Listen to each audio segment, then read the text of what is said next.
ponente, Ricardo Mayavia, es otro investigador de larga trayectoria en el instituto, también desde los comienzos.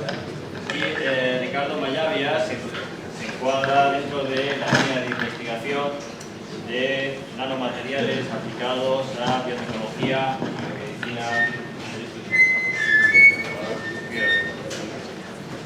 Muy bien. Hola. Muchas gracias a todos y gracias Luis por haberme invitado. Lo primero que quiero hacer es disculparme a aquellos que me hayan escuchado ya con anterioridad porque no he tenido tiempo de cambiar mucho las diapositivas de la tercera jornada que tuvimos en el hospital y por lo tanto les pido perdón si ven que repito demasiado aquellos términos que me gustaría dejar hoy claro. Yo trabajo en un instituto de investigación, desarrollo e innovación de biotecnología sanitaria, y hago hincapié en la biotecnología sanitaria, y me dedico a los polímeros. Entonces, ¿qué hace una persona de polímeros en un instituto de biotecnología sanitaria? Pues sobre todo intentar dejar claro algunos términos, que son los que pretendo, por lo menos a nivel divulgativo, dejar hoy claros. ¿Qué son esos materiales poliméricos? Pues son los materiales que nos encontramos normalmente en la vida cotidiana y que los que nos dedicamos a los polímeros, y quiero hacer hincapié en lo de polímeros, nos gusta definirlos así y no como plásticos. Aunque ayer oí el término plástico en una charla, o plásticos o bioplásticos, y realmente no es que esté mal utilizada. Polímeros engloba a los plásticos, porque la naturaleza de los polímeros puede ser tanto natural como sintética. Mientras que los plásticos tradicionalmente siempre se han atribuido a los materiales que están derivados de la petroquímica y que todos conocéis cuando se derivan de un producto como puede ser el petróleo. Los biomateriales, por otro lado, los bioplásticos, pues proceden de materiales que conocéis como puede ser el almidón o puede ser el maíz. Entonces aquí tenéis, os traigo un poco el elenco de todos los polímeros que os podéis encontrar, desde los commodities, los polietilenos, los poliésteres, las resinas epoxi, que son polímeros que nos encontramos habitualmente en la vida cotidiana. Otros polímeros, que yo también los considero polímeros, precisamente por estar en el instituto en el que me encuentro, son polímeros como los ácidos nucleicos, porque el ADN y el ARN también tienen monómeros, igual que los polímeros derivan de sus bloques monoméricos. Entonces, fijaros que tanto los polisacáridos, los ácidos nucleicos y las proteínas las podemos entender desde el punto de vista de los materiales poliméricos, un material natural que lo podemos interpretar desde el punto de vista estructural y funcional como un material de estas características. Algunos ejemplos, como veis, el ADN, la celulosa, la queratina, las proteínas, o las proteínas que nos acaba de enseñar ahora mismo Gregorio en su charla, no dejan de ser secuencias de monómeros con una particularidad. Y en la vida está claro que esa particularidad tiene una función, y esa función trata de simular un efecto muy concreto. ¿Qué es lo que pretendemos los poliméricos? Pues sintetizarlos y darle esa aplicación desde el punto de vista más controlado. La diferencia entre un polimérico o alguien que se dedica a la síntesis de polímeros y los polímeros que existen en la realidad es que tratamos de emular esta biología, ¿no? Esta secuencia tan determinista y que existe en la naturaleza y que nos ayuda a tener todas las propiedades que tenemos. Y sin embargo, los modestos poliméricos lo que hacemos es sintetizar compuestos que ayuden a afrontar pues, diferentes tipos de problemáticas, pero más sencillas, la solubilidad, el hecho de que un polímero pueda encapsular o que se pueda utilizar en una propiedad macroscópica determinada. Ahora veremos algunos ejemplos. Ahí os traigo otro polímero que se está utilizando cada vez más, como es el ácido poliláctico glicólico. También quiero hacer hincapié en que es un copolímero, es decir, está formado por dos grupos distintos, por dos monómeros, que en su acoplamiento mejoran las prestaciones de cada uno de los derivados polilácticos y poliglutaratos que existen en la naturaleza. De manera que la modificación de estos polímeros nos puede dar ventajas sobre las propiedades finales de los polímeros. Esta diapositiva, que también la vimos o la presenté la última vez, ¿qué es un biopolímero o qué propiedades tienen que marcar los polímeros en la biología para que puedan presentarse o para que se puedan utilizar? Pues básicamente estos dos criterios. Tienen que ser biocompatibles y tienen que ser biodegradables. Estos dos conceptos tienen que quedar muy claros a la hora de poder ser utilizados. Mucha gente utiliza en su vida, o incluso cuando está haciendo investigación, polímeros o excipientes poliméricos y no sabe lo que está utilizando. Entonces yo les animo a que estudien un poquito más cuáles son las propiedades y que si tienen algún problema en algún punto específico, me consulten o consulten a algún amigo que sea especialista en ese polímero, porque seguramente les puede dar alguna indicación de por qué se utiliza este polímero y no algo que es muy parecido a ese polímero, pero que cambia en el grado de acetilación, en el grado del peso molecular o en cualquiera de las características que desarrolla un polímero, y cuyas aplicaciones macroscópicas las tenéis ahí. Estas son las que se utilizan a nivel sanitario. Se pueden utilizar en injertos.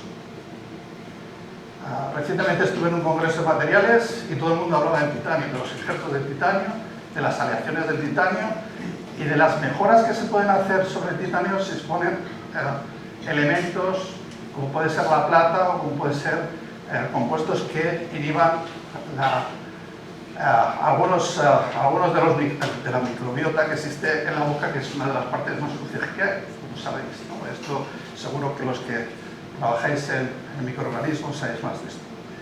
También tenemos stents, que son materiales metálicos o incluso implantes con mezclas de metales cerámicos, y también algunos compuestos ya poliméricos de tipo plástico, como pueden ser suturas, apósitos o sondas. Pero yo me he especializado en los últimos años en trabajar en actuaciones no convencionales, en cosas que no se ven, básicamente.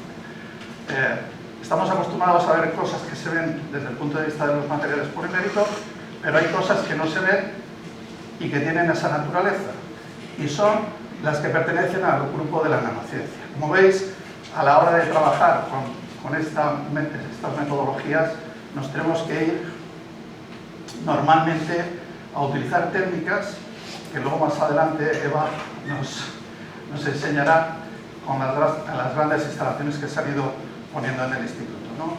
Por ejemplo, un microscopio electrónico es una de las herramientas más utilizadas para poder trabajar en este tipo de ámbito. O trabajar pues, con técnicas como puede ser la dispersión de luz para calcular tamaños y ver formas de esas microestructuras o nanoestructuras. Desde hace años, la metodología de trabajo que he utilizado en el laboratorio es la que aparece en esta diapositiva. Desde aproximadamente 2004 a 2018, he trabajado durante muchos años con el polifluoreno, que es un material polimérico de altas prestaciones, fluorescente, y que me ha dado muchas alegrías y también algunos quebraderos de cabeza. Y básicamente lo que hacía era crear nuevas macromoléculas, polímeros diseñados a medida para poder dar solución a propiedades determinadas. Por ejemplo, cambiar la longitud de onda de la emisión de estos compuestos para poder trabajar a diferentes longitudes de onda como sondas fluorescentes. Ahí, para eso, utilizamos monómeros, trabajamos en catálisis, de manera que hacía síntesis y caracterización de nuevos compuestos.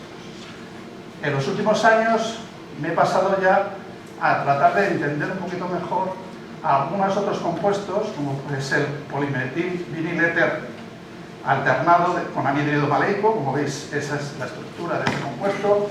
Desde el punto de vista sintético a mí me interesa porque tiene un grupo que se puede manipular químicamente, por tanto me interesa. Y utilizando este polímero y algunas veces la experiencia previa, he trabajado en la explotación de materiales funcionales. En particular, me he dedicado a hacer cosas relacionadas con nanotecnología o nanomateriales, ¿de acuerdo? Que estén vinculados con este tipo de polímeros. Este polímero también menos utilizado, está aprobado por la FDA, es un compuesto que se utiliza en bioadhesión, es un polímero que no es tóxico y que tiene muchas prestaciones, pero que está poco explorado desde el punto de vista de ciencia. Y bueno, le he aprovechado sobre todo en los últimos proyectos en los que me había propuesto participar y que he tenido la suerte de conseguir. Biopolímeros basados en los derivados de este compuesto que está en recuadro, pero también utilizamos el polietilenglicol para hacer mezclas entre los polímeros para que puedan dar lugar a otras prestaciones o para que mejoren las prestaciones de los polímeros. Como veis, están recuadrados ahí en un bloque de sintéticos, porque estos son comerciales, tienen una distribución, un peso molecular conocido, unas características de venta que exijo en el certificado, y luego tenemos otros, como son los biopolímeros naturales, que están, y he hecho énfasis en lo del peso molecular, porque el quitosano, el arginato, el glucógeno, que son otros de los compuestos que estamos trabajando o que vamos a trabajar en el futuro, no están tan bien definidos. A la hora de comprarlos, la diferencia entre los biopolímeros naturales y los sintéticos es que la distribución o el conocimiento de cada una de las particularidades de cada uno de esos polímeros es distinta. Mientras que el sintético siempre se conoce mejor su formulación, de los derivados naturales siempre existe menos compromiso por el conocimiento de lo que hay. Aunque también he de decir que veo cada vez más trabajos en los que se dedican a definir, por ejemplo, con el quitosano, mejor sus pesos moleculares, sus propiedades, etc. Y con el arginato también, sobre todo ahora que está de moda la impresión 3D. Esto es realmente un resumen, de algunos de los objetivos que nos hemos propuesto en uno de los proyectos, que es tratar de encapsular moléculas activas mediante estos biopolímeros sintéticos, generando nanocápsulas o nanopartículas, también nanofibras, lo he puesto ahí, luego veremos algunas diapositivas, y luego una vez que he conseguido encapsular ese tipo de materiales desde el punto de vista nanoestructurado, pues el hacer una dosificación macromolecular o el tratar de llevarlo a algo más grande, como puede ser un hidrogel, pues estaría un poco en el objetivo final de este tipo de partículas. Es decir, voy a conseguir hidrogeles naturales que tengan la capacidad de ir liberando de manera controlada este tipo de biotipos, ¿vale? ¿Cómo lo hago? Las nanopartículas se pueden hacer, o en el laboratorio se han hecho tradicionalmente de manera muy sencilla, con los materiales que he comentado al principio, con el PEMEVA, utilizando una técnica de desplazamiento de disolvente que realmente es trabajar con dos materiales que no son miscibles o son poco miscibles, y una vez que hemos conseguido ir añadiendo el material miscible sobre el medio acuoso, evaporamos el disolvente y generamos dentro la nanopartícula encapsulada con el compuesto que queríamos. Para ello se puede utilizar tensoactivos o no tensoactivos. Existe también un montón de diferentes métodos para preparar nanopartículas, y en el laboratorio siempre estamos dispuestos a interpretar y a hacer cualquier tipo de preparación nueva.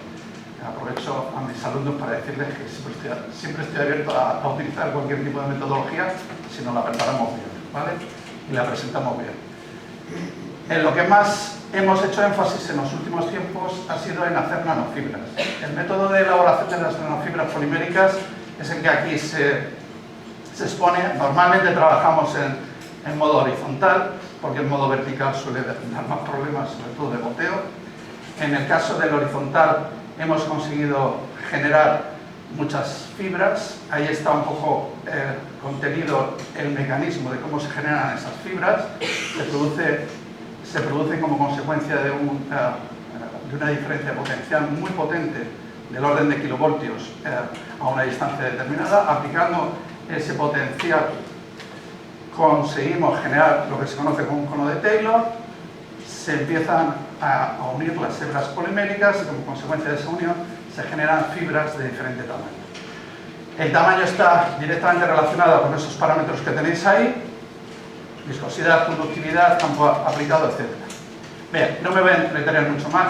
Sí que es verdad que desde 2017, en el que hemos incorporado 5-aminoleuculínico en los materiales, en el ácido y en el éster, que son derivados del PMEVA, hemos conseguido meter también polímeros conjugados, que luego han dado lugar a poder hacer estudios, por ejemplo, de fototerapia dinámica, porque el 5-aminoleuculínico es un precursor de la protoporfirina 9 y por lo tanto lo hemos utilizado en algunos estudios para ver si éramos capaces de liberar ese compuesto. Hemos visto que sí, que lo liberábamos. La ventaja de tener una nanofibra es que tiene alta carga y alta difusión y por lo tanto la superficie con la que se va liberando es mucho mayor y está por eso bastante de moda el trabajar con nanofibras. De hecho, lo último que estamos haciendo es meter, esto lo está haciendo Alberto y en colaboración con bueno, que pertenece al trabajo de Rocío, está metiendo con el polióxido de etileno o polietilenglicol, estamos metiendo diferentes concentraciones de proteínas. En este caso tenéis la albúmina, la BSA, pero también lo hemos hecho con la lisocima y la idea es ver qué interacción, o si existe alguna interacción o si existe alguna relación entre cómo podemos generar fibras de proteínas que son globulares. Aunque la lisocima sí que he visto que existen algunos mecanismos para generar fibras, bueno, pues nosotros hacemos las fibras porque nos interesa fabricar ese tipo de estructuras. Pero veis cómo con el microscopio electrónico que trabaja Enrique, pues nos da unas fibras y somos capaces de medir diámetros de ese tipo de estructuras. Y ya por último, antes de que me llame la atención Luis, voy a hablaros de nuestro futuro plan de trabajo y aquí cuento con la colaboración de Miguel, de Pilar y de Camino, que luego nos hablará de sus trabajos, pero básicamente este es un poco el futuro trabajo en el que nos vamos a coordinar para trabajar en biopolímeros y en tratamiento de glioblastoma. Aquí he trabajado un poquito más estas diapositivas, aunque no se ven muy bien. Bueno, básicamente el tratamiento actual del glioblastoma, que es uno de los cánceres más agresivos que existen, el más común también en el cerebro y con peor pronóstico, tiene como veis, la manera de actuación actual es primero una resección, luego se puede hacer radio o quimioterapia y a continuación hay alternativas a este tratamiento para mejorar la supervivencia de los que han sido operados. Esta gráfica que viene aquí es un poco difícil de explicarla, pero realmente esta es la que lleva el mejor tratamiento. Esto es lo que se espera que se consiga en algún momento.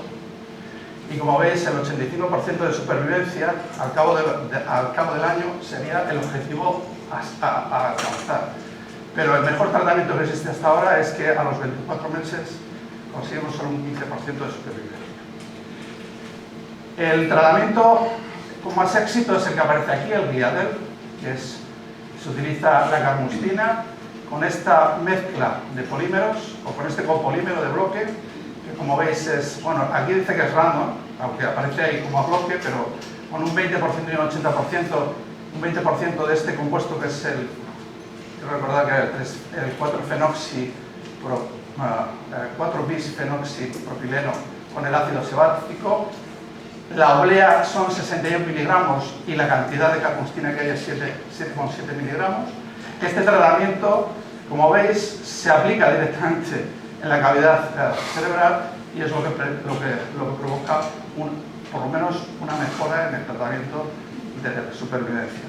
De hecho, hay muchos más trabajos sobre esos, aplicando luego otro tipo de fármacos o combinación de fármacos. Por ejemplo, se ha aplicado también la TMZ, que es otro antineoplásico de metilación, ¿no? Los metilados, son agentes metilantes que generan buenas mejoras en algunos pacientes. Ahí tenéis el Oncogel, que es otro que está en fase clínica junto con el Liposfere. En este utilizan dos antineoplásicos, el carboplatino y el paclitaxel. Como veis, siempre los motivos poliméricos son los que ayudan a mejorar ese tipo de tratamientos, o también se pueden hacer en forma de esferas. Bueno, básicamente lo que nosotros vamos a hacer es aprovechar esta experiencia que ya existe.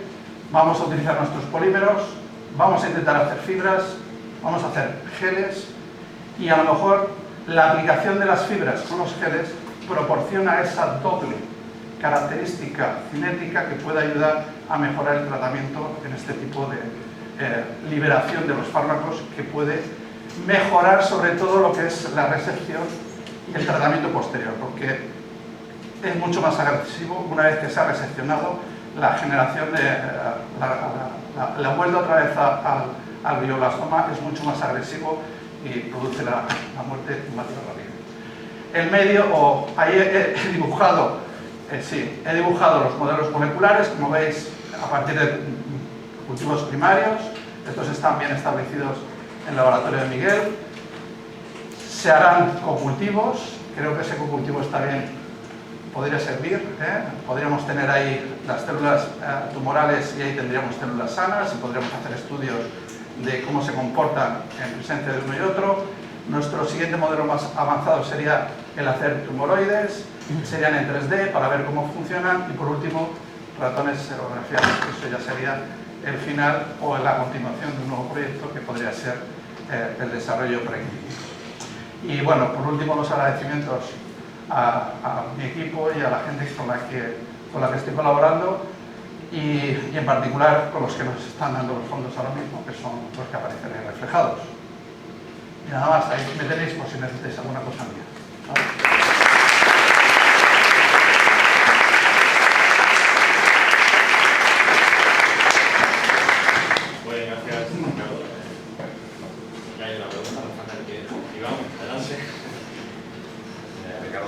Muchas gracias por la charla, la verdad que me ha gustado mucho, entre otras cosas porque he recordado viejos tiempos y algún biólogo hemos hecho algún curso de química de pigmento de polímeros. De polímeros, cosa que ya no se hace. Cosa que ya no se hace.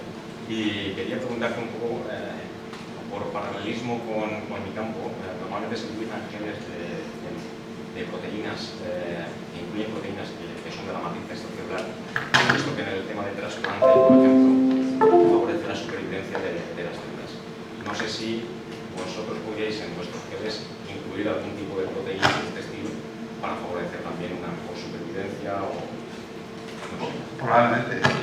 Lo de la matriz extracelular está de moda, no, eso ya lo sabes, mucho más, ¿no? Y de hecho todo el mundo trata de imitarla y trata de hacer el matrigel. De hecho es uno de los geles que trata de simular precisamente esa matriz extracelular.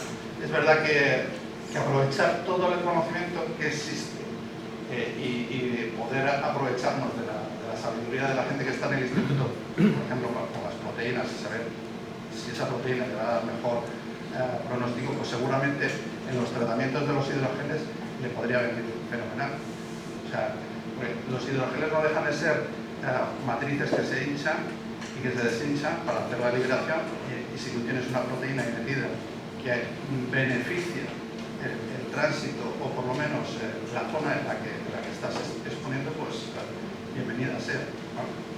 Pero bueno, eso ya sabes que sería una cuestión a estudiar y una cuestión a ir probando. De hecho, el meter las fibras con las proteínas tiene un poco ese sentido, porque cuando nos propusimos meter proteínas con polímeros para hacer fibras, la idea es de hacer una matriz flexible que pueda liberar o la proteína o pueda liberar otra proteína que esté asociada ahí, que sea más valiosa, porque las proteínas con las que he trabajado ahí son PSA y lisocima, del orden de gramos. Yo siempre trabajo con gramos, no trabajo con pequeñas cantidades. ¿De acuerdo?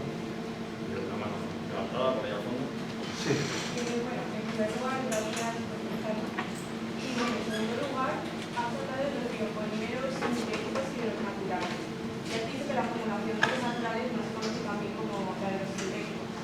Bueno, digamos que es más difícil conseguir, conocerla puedes conocer, pero es más difícil alcanzar esa consecución de monómeros articulada que desde el punto de vista sintético, porque al final tienes un único polímero natural con unas características deterministas, ¿de acuerdo? Que luego además pueden tener, en el caso de los péptidos de las proteínas, pueden tener hasta estructura, ¿de acuerdo? En el caso del DNA, tú tienes monómeros y tienes 5 tipos de bases. Puedes conocer, fíjate la cantidad de probabilidades que tienes de intercambiarlas. Entonces, ¿es fácil hacer eso o es difícil? Es difícil, ¿no? El conseguir esa maquinaria siempre es complicado. Desde el punto de vista sintético, el manipular solo 2 monómeros, como mucho, es más sencillo, ¿de acuerdo? Entonces, es a eso a lo que me refiero. Es más fácil manipular un polímero sintético porque tienes solo 2 argumentos que en cuanto empiezas a ampliar el espectro. En el caso de los polipéptidos, o en el caso de las proteínas, imagínate, tienes 20 monómeros y la probabilidad ya te las he contado antes. Gregorio. ¿Te he respondido? Sí, bueno, mi pregunta era si a pesar de esa dificultad se había intentado sabía si en otro grupo de investigación, en tu grupo, se había intentado sintetizar artificialmente esos biopolímeros naturales. No los he intentado. Lo que he intentado es caracterizarlos bien, porque de una buena caracterización y de saber bien con lo que estoy trabajando, puedo hacer mejor reproducibilidad en los siguientes experimentos. Es decir, el quitosano, por ejemplo, que procede de la cáscara de los crustáceos, por ejemplo, el quitosano puede estar con diferente grado de acetilación, pero además puede tener diferentes pesos moleculares. Entonces, el conocer bien y el caracterizar bien ese polímero natural me ayudará en el futuro a poder diseñar un buen experimento para trabajar con él en condiciones, ¿vale? Y manipular.